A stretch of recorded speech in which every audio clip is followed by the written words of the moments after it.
talking, I don't sweat that. If they don't trust me either, I respect that. If she be down the ride, oh, I'll bet that. Good morning, good afternoon, good evening, Mr. Rat. That's what we calling you. What's good? None, chilling. You chilling. Yes, sir. How's things going? It's all right. Everything's good here. Okay, all right. So you chatting with Jay. So what you do? What's good? What are we talking about? We're talking about the maintenance craft. Specifically, I'm a maintenance mechanic. Maintenance mechanic. Nice. I had commented on a few of your videos about the maintenance craft, being the labor custodial and the maintenance mechanic being the best jobs in the post office. Okay. So let's start from the beginning. Very good place to start. Okay. How long you been with the post office? I came in November 2020. What made you get into the post office? Okay, well, I had a decent paying job, but when that thing hit, they had to make some cutbacks, and I was looking for somewhere that was more secure. Right. I was thinking, city, state, county, government jobs. Now I went to searching and landed on the post office.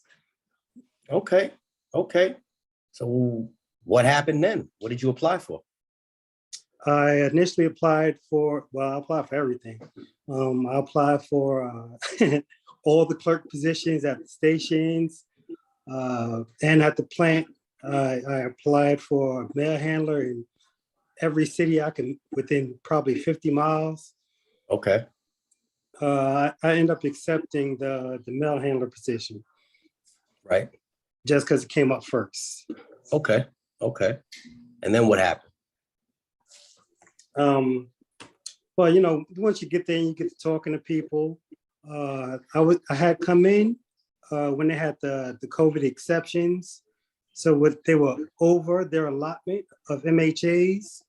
So when they made that big chop at the beginning of 2021, I heard it was coming. And I had been talking to people. They said, the maintenance people, they come in as career. Right. Okay. So I saw an opportunity to not get let go. I still needed to make some money. I initially wanted to be a mechanic then. They said if you're a custodian, once you're in the craft, you could apply immediately. You don't have to wait for it to come up. Okay. So I applied for that one. I got in there in April 2021. Okay. A little less than a year ago.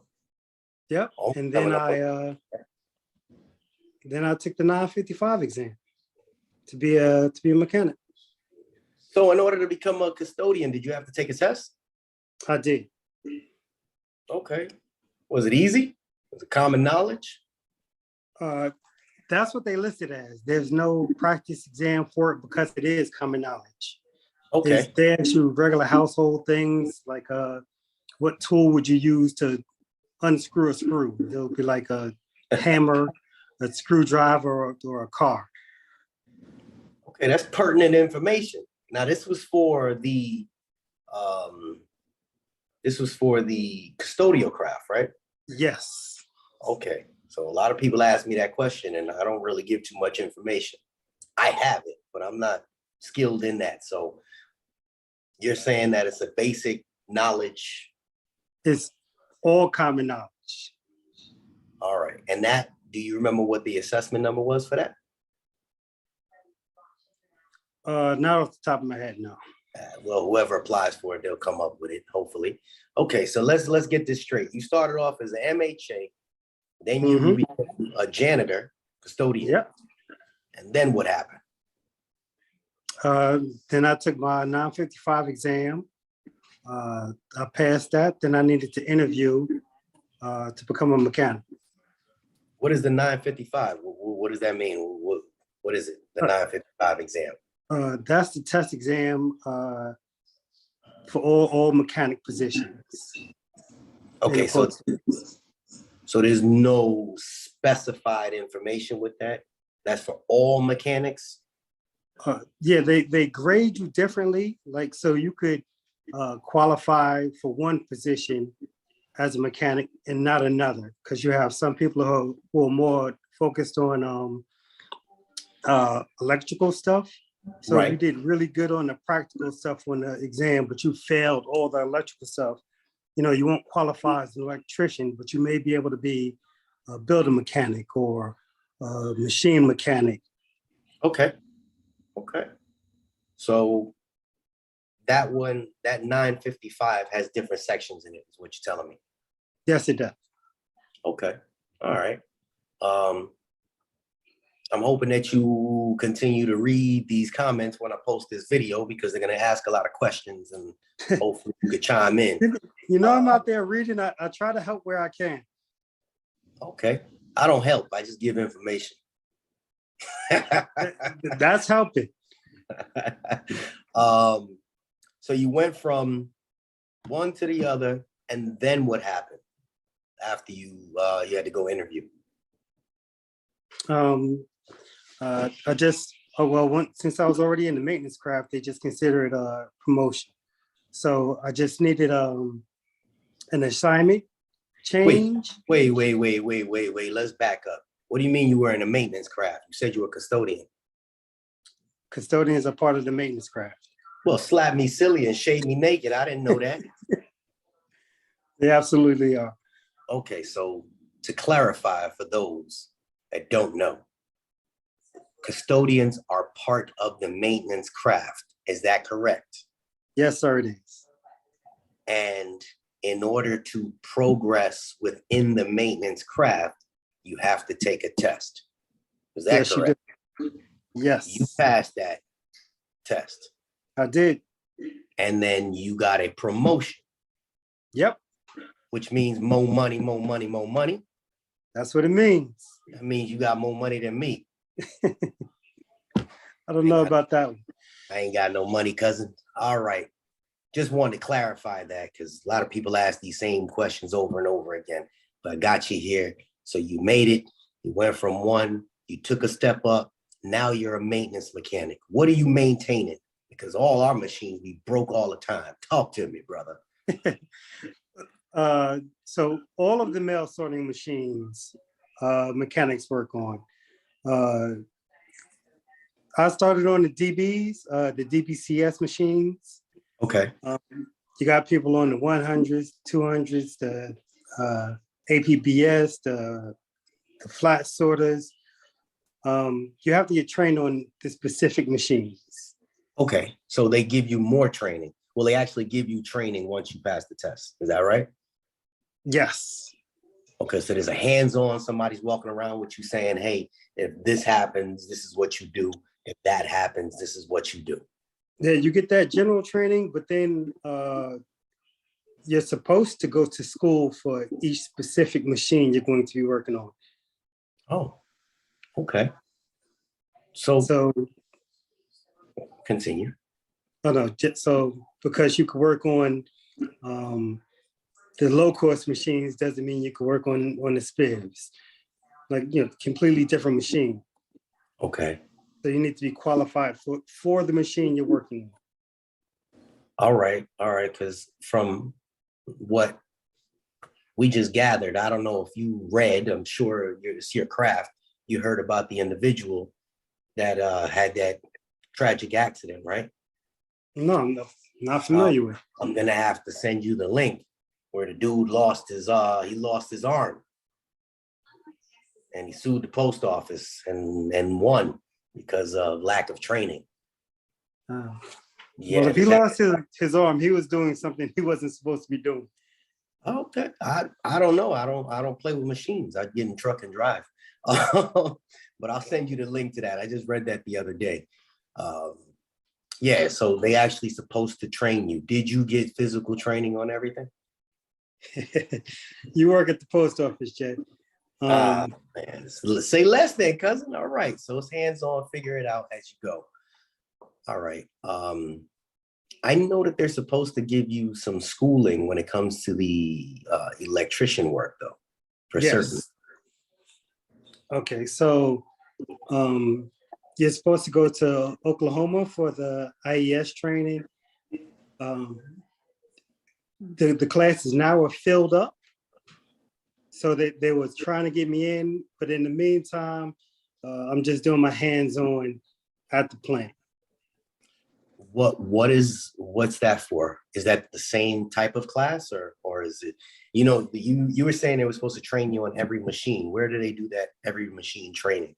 But the bulk of the training happens in Oklahoma. Oh, okay. Okay. And That includes sorry. each specific machine, Yes. as well as the electronic, the electrician. Yep. So what happens when you decide you want to become electrician? Do you have to take that test over, or did you pass that section already? That's the only thing I didn't qualify for. So that's a couple of steps away. But if you scored high enough, you could also score high enough to pass it, but then fail that section of the interview. Okay. Okay. So you would have to re-interview for it. Retake a test or re-interview? If you already qualified on the test, you only need to re-interview. If you failed the test, you need to retest. Okay, okay. So you don't have to take the test over. You just have to show that when you're sitting in front of somebody and they say, hey, how much wattage or voltage, I don't know nothing about electricity, would be using to power this machine, and what do we do, and what kind of breakers, etc. Exactly. Okay. So you would just have to have the knowledge in order to answer those questions in order to move forward, to get the training, right? And realistically, to pass those sections of the interview, at least when I did it and everyone I've spoken to, you kind of already have to be doing the job, because they're asking you specific machine questions. And without having done it, you wouldn't know the answers to it. Okay. So it's kind of a catch-22, where they're going to ask you, well, what kind of voltage goes into the,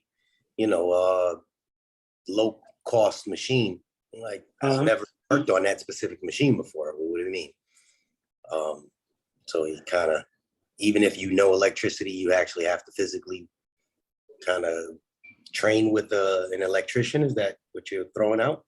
Kind of, but you're kind of like an apprentice when you first come in. That's why it's better. Like, well, for me, like if an electrician off the street could absolutely pass the exam. Just his wealth of knowledge would be enough to get him through. Then he just have to learn the particulars about the machines. But if just starting out, taking the steps would probably be better for someone. Okay. So have you ever done any of that type of work before? Every day. So you've done this type of work before? You mean prior to getting? No, not really, no. Okay, so 2 years. If you're handy and you like take things apart, or you like saving some money, if you're changing your own oil, or working on your car, you're well on your way. Okay. So you just got to know basic tools and basic know-hows, and then they learn the machine. Absolutely get you in the door. Okay. All right. So you say you're 2 years in, you are now career, basically, right? Mm-hmm. And it took you a year of bouncing from one place to the other, with the mail handler assistant down to just going over, and you just kind of made that power move. Yeah.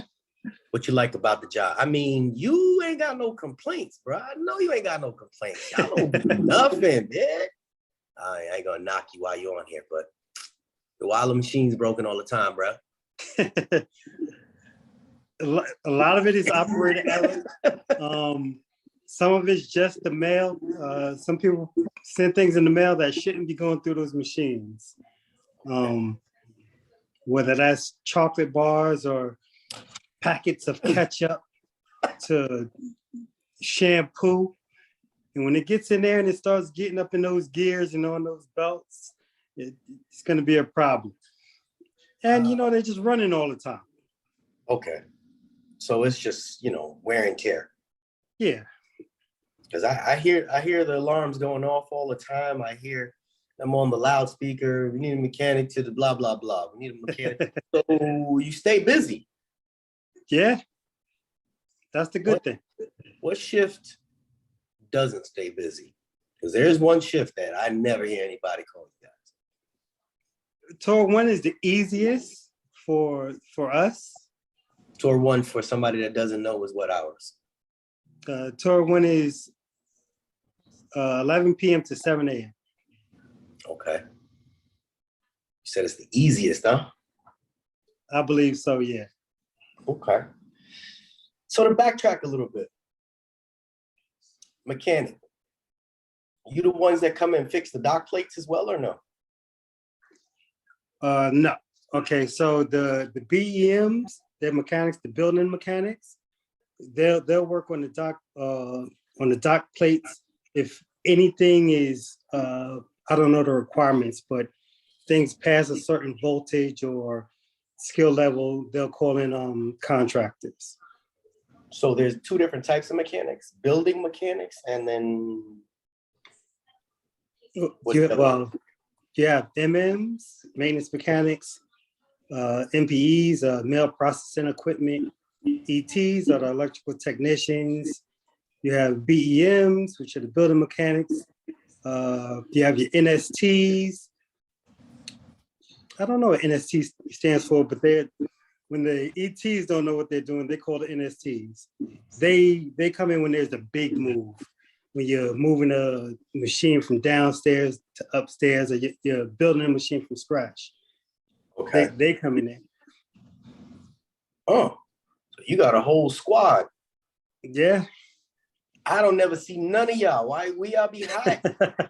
I know you laughing. You on this channel, dog. I want to know how come this stuff we usually, shoulder deep in the machine. That's why. He's in the midst like that. Okay, I hear you. Because there's a domino effect. If the machines ain't running or machine goes down, that means that the mail ain't being processed. Mail ain't being processed, that means it's not being moved out by the mail handlers. The mail handlers ain't bringing it out, then my truck is sitting there empty. And I'm like, well, what's going on? They're like, oh, the machine's broken down. I'm like, well, anybody call a mechanic? Where you been at, dog? Where you been at, dog? Trying to figure out where you be. I'm right there with it. You said that twice, Freddie, bro. You said that twice. Okay, Yes, so after you leave the post office, where are you gonna go work? After I leave the post office, I land in a good spot. Here's the good thing about, again, the maintenance craft and mechanics is, you're a mail handler, you're a mail handler. You're a clerk, you're a clerk. Mechanics are able to progress. As in, you're always learning. There's another step. I'm not just stuck as an MM. Once I get enough practical knowledge, I'm an interview for MPE. Once I'm there, I'm gonna try to do some ET learning. Then you can move up to ET. Then again, you can still go to BEM. You can go to NST. Like you're not just you're an MM and then you're an MM forever for your whole career. Mm-hmm. So you still ain't answered my question. Where you gonna go work after you leave the post office? After that, to work, I think I'm good here. Yeah, you landed a good job then, huh, cousin? I think so. All right. So you've been putting in your retirement and all that good stuff. Yes, of course. Is the pay good enough to take care of your family, your home? It is. Okay. You look like a young man. So what would you have done differently? Talking about work at the post office and possibly where you worked before. I mean, it's a personal question. Where did you go to college? I did. Which one? I went to WCC, Westchester Community College. Okay, all right. I think my son took some classes there. Okay. So what would you have done differently between then and where you are now? Would you have went straight to the post office, or do you like the path that you took? No, I would have probably went straight there. Probably went straight there. From school, I went to the service. Okay. You dirty rat, you left that out. Nice cheese rat, but you dirty rat. That's why you got all the preferences. You went to the service. Yeah. Thank you for your service, though. Thank you, sir. I came out, I was really into computers. I was going to do that.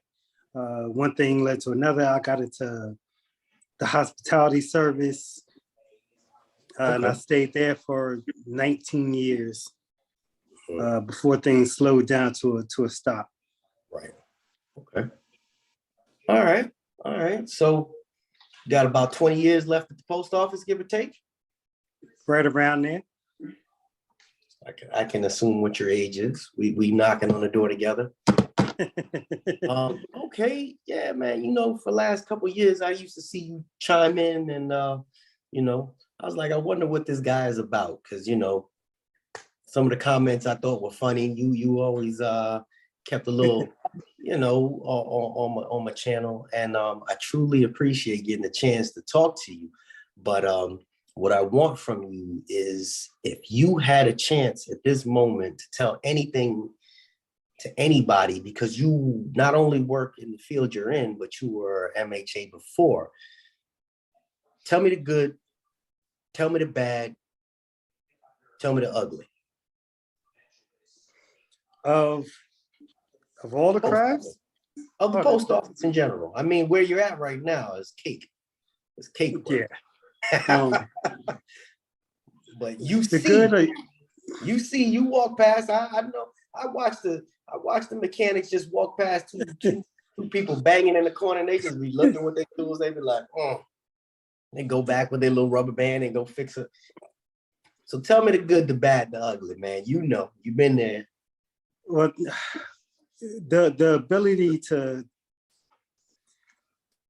make the amount of money you can make doing the minimal amount of work is astounding to me. Somebody who used to work for my money.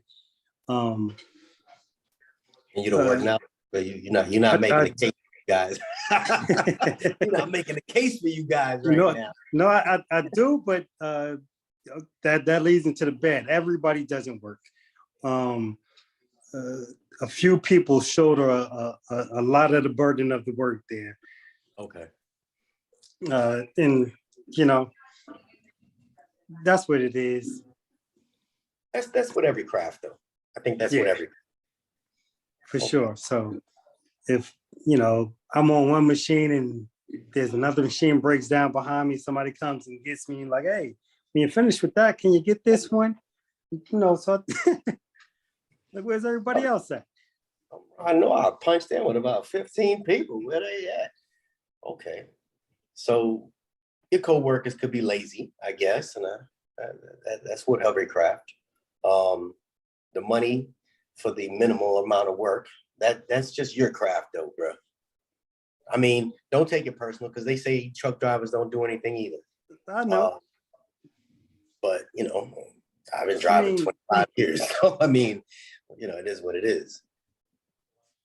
I mean, once things become mechanical, like some machines are the same, the problems are the same. Like, you go to the computer, mostly jams, or faults, or a belt broke. I mean, you change 100 belts in a day. You're like, it's not really work to change a belt. Right. It's pretty much common knowledge. Okay. So you guys experience drama over on your end, or is things pretty much individual? Nah, the people are the people, and we're forced to work as a team. Whether you can't troubleshoot a problem, you don't know what it is, so you're gonna run into even if you know more than somebody, or you're gonna run into something you don't know. Okay. You seem like a likable guy, so you don't seem like you run into too much foolishness. I avoided every chance I can. All right, you got to check out my video I'm posting later on this evening. I just recorded it before we chat. So the money's good. Your craft is good. When you were a mail handler, what would you say? What were the circumstances there? I like that too. The great thing about that is mail handler is 100% effort. Like, you could come in and decide to be the best mail handler ever, and you're going to be the best mail handler ever, just because you feel like it. Mm-hmm. One side to the other, that's cool enough. Okay. All right. You definitely got to hear my video later, because you're almost saying some of the things that I put in my video later. But I'm not going to take too much more of your time. I think that you covered all the bases. If somebody says, hey, Jay, how much does a starting maintenance mechanic make coming in? Or what is the base salary? You're asking? I'm asking you. You're the one. I think the base starting salary is $47,000. I thought it was mid-40s. Okay. But if you are making $47,000 as a maintenance mechanic, you are a slacker, in my opinion. Okay. Nobody there makes 47. You ain't got to tell us what you make, but I think you definitely hit the nail on the head. So, do you guys work overtime? Absolutely. Okay. I mean, not every place is as heavy as your place because of your location. So a lot of people just want to know what the base pay is. And when you come in, obviously you're coming in as career, and you're at the bottom of the list as well. Right? Yeah, I'm pretty far down. But that doesn't mean anything when it comes to you guys, does it? Except for just picking your tours or something? Basically, yeah. And your vacations. Yep. Okay. I don't think I have any more questions. In closing, what kind of advice would you give somebody? Because my audience is primarily between the ages of 23, 24, up to 35. In closing. I'd say you can't listen to everybody. There's a lot of misinformation, which just dominoes down the road to more misinformation, and people pass on that misinformation. So do your own research. And I mean, reading from credible sources, talk to your union reps if you don't know anything.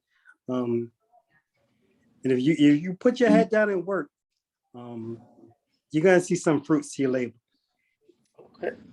All right. I'd like to see some machines fixed so that my truck don't be late. My guy, Mr. Rat, I truly appreciate your time. Hopefully we'll chat the next couple months. Just, kind of peek at this video, because people will be having some questions. And maybe you can give them some answers. I don't really give advice, I just give information. I'll try my best. I appreciate you, brother. I appreciate you.